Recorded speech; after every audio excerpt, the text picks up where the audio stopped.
Here we have a new 2026 Hyundai Tucson. Now this one comes in the SEL trim level, front wheel drive. Ultimate red is the paint, and then we have gray cloth interior. The powertrain consists of a 2.5 liter naturally aspirated 4-cylinder engine made it to an 8-speed automatic transmission. As we come around to the front end here, we do get our LED headlamps along with the LED daytime running lights. I have all the lights off now, but the lights kind of shine here, and then the main lights are right down there. And a slight refresh for the 25 model year. And you know, it looks the same, but you can tell it's different if you're paying attention.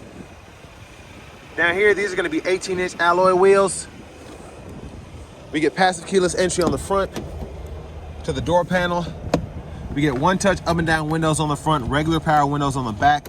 Power rear window lock is here, and then the power door lock controls, power mirror controls, blind spot monitors as well. Bottle holder in there, brightness for the gauge cluster, lift gate, traction control, hood release. You get a manual tilt telescoping steering wheel. But here's the power driver's seat with two-way power lumbar support. And I have that back way too much. Should be good. Now I want to give a huge thanks to Hyundai of Cool Springs for allowing me to review this vehicle today. I'll leave a link below in the description. If you're looking to find the best price on one of these closer to home, click that second link down below. It takes just a minute to fill out your information, and I'll make sure the local dealers are fighting to get you the best price on this or whatever new vehicle you might be interested in. But $33,575 is the sticker price. Parts contents there. I have the seat up front adjusted for someone of my size, being 6'3" with longer legs. It's probably back a little too far now, actually, but I'm gonna show you something that I like about these. So legroom's good, right? You can also tilt these seats quite a bit back, and that kind of helps with someone with longer legs like myself because I have more space to kind of spread out. So I really like how they did that. And for this to be the kind of vehicle it is, this space is fantastic. The seat back pocket on the passenger seat, 2 USB-C charge ports, rear AC vents. There's a look at the front from back here. LED lights, bottle holders here in the middle. And then grab handle, you can hang a shirt. It's pretty strong, maybe a pair of pants on there too. Now for the child locks, you just turn that one way or the other to lock or unlock. Fuel cap is there. And then to the back end, there are the tail lights. And while that's opening, it's a quick look underneath. Now this has some accessories in here that's taking up pretty much all the trunk space, but as you can see, it's still quite a bit of room in here for this large box. Plenty of space to do what you need to do. Top tethers are integrated on the back of all 3 seats. You can hit one of these levers to fold the seat down if you need to. Now where that seat's back too far, it's gonna stop there, but these will fold flat. 12 volt. And then you have a little storage underneath here. Well, the spares underneath there, excuse me.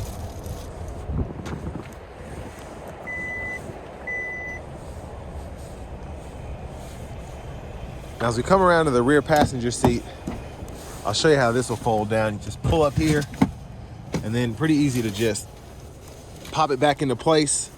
That box is in the way. I gotta leave it like that.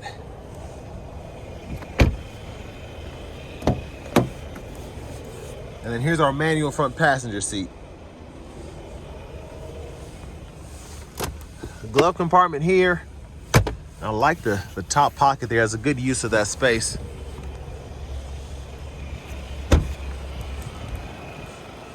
But back to the front, we're gonna take a quick look in the engine bay. There's that 2.5 liter naturally aspirated 4-cylinder.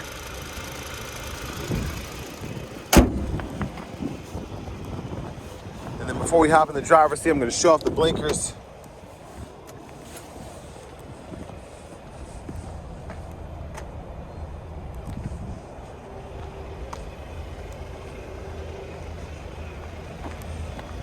So LED up front. Let's go ahead and hop in.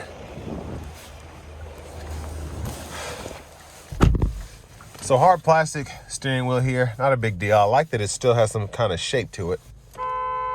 There's the horn. Now over to the radio, we do get AM, FM, XM. I did not do that, by the way. I don't know why it did that, but AM, FM, XM, Bluetooth. You get wireless CarPlay, Android Auto compatibility as well. And then your settings here, your vehicle settings, you can fool with your drive modes, driver assistance, lights and all of that. Even change the cluster. So you can have it linked to your drive mode, or based on what you click over here.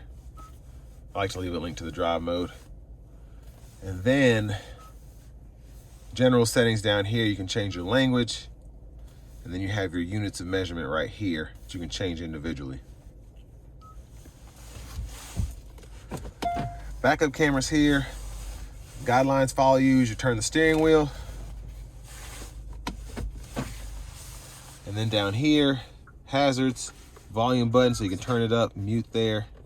Then you have a tune knob here. Home button, map button to pull up the navigation. So where this one doesn't have it built in, it'll link to the CarPlay or Android Auto, which is pretty neat. And you have a custom button you can set up here, and then your settings, you have a shortcut there. Now down here, you do get dual zone automatic climate controls. So you can adjust fan speed, auto, sync, unsync there. 3-stage heated seats, cut the whole system off, control fan direction here. And down below, you get a USB-C port. This one connects directly to the radio, and you have a second charge port there. 12 volts is here. Little storage pocket. And then for the shifter, hit the brake, pull, reverse, neutral drive. Come over here and you can manually shift if you want to do that. Auto stop toggle is here. You can pull up the camera on the fly by hitting that button. Automatic brake hold, downhill brake control, and then your electronic parking brake. Pull up to engage, hit the brake, press down and disengage. This switch in the middle, you can go up and down there and go between normal, sport, and my drive if you want to do that. Center console cubby space. And there's look the back from up here. Lights, Blue Link SOS. And then vanity mirror there. Now back up front, blinkers. And then when you have the auto lights on, this toggles the automatic high beams. When you have the low beams all the way on, you just have the regular high beams there. Intermittent wipers on the right side, so one time off, intermittent low, high. We can adjust the intermittent frequency here. And then you have your rear wiper, low, high there. Push back for the rear fluid, pull up for the front. Left side of the steering wheel itself, smart cruise can be activated there. Set your speed, pause and resume, and then the gap adjust for the adaptive cruise right there. Lane keeping system, the centering in particular can be toggled there. And then these two buttons go through the submenus of the gauge cluster. So tire pressure monitors are there, and then when applicable, you can use this as a scroll bar. Right side, custom button for the steering wheel, which you can set up differently than the custom button on the radio. Bluetooth.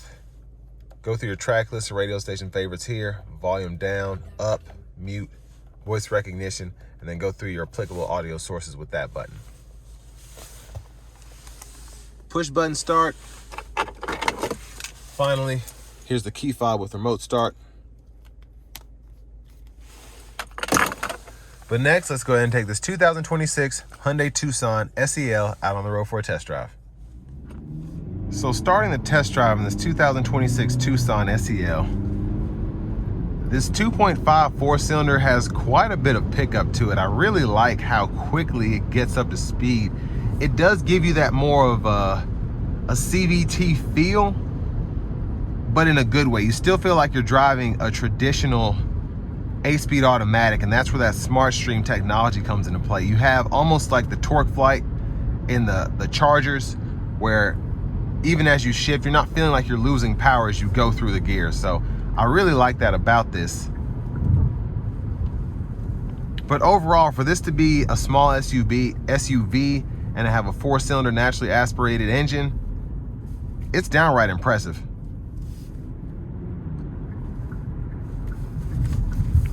Now I'm gonna put it in a sport mode here. We're gonna give it a quick pull getting on the interstate. Here we go.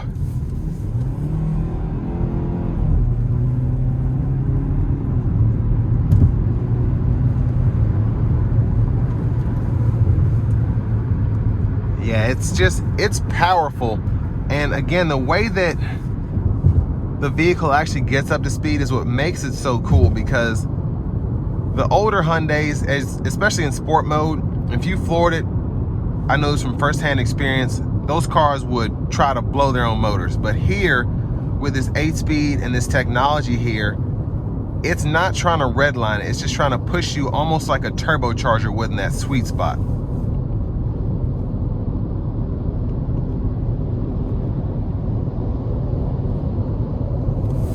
Now the lane centering and the adaptive cruise, just showing that off real quick before I get off at this next exit. But a huge thanks to Hyundai of Cool Springs here in Franklin, Tennessee for allowing me to review this Tucson today. I'll leave a link below in the description. But if you're looking to find the best price on one of these closer to home, click that second link down below. It takes just a minute to fill out your information, and I'll make sure the local dealers are fighting to get you the best price on this or whatever new vehicle you might be interested in.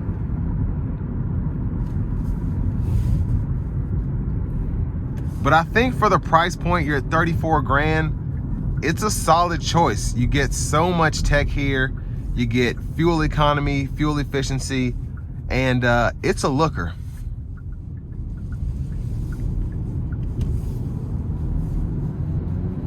But it's more of a basic transportation vehicle that just has luxury tendencies. So I love the new screen. I love how this is soft touch where the AC controls are. You still have heated seats.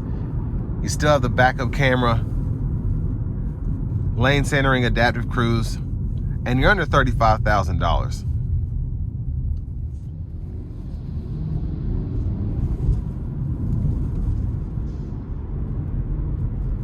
But it's one of those vehicles as well that's easy to drive, low-key fun to drive, but it's just simple. It's not a big learning curve.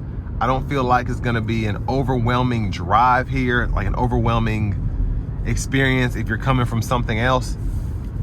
It's just a simple SUV, but again, you've got your CarPlay, Android Auto, your adaptive cruise, your lane centering, all of the tech features and safety features that you expect from a $34,000 SUV in 2026. And you know, that's all you can really ask for this kind of price point. So all that being said, this will bring me to the end of my review of this 2026 Hyundai Tucson SEL.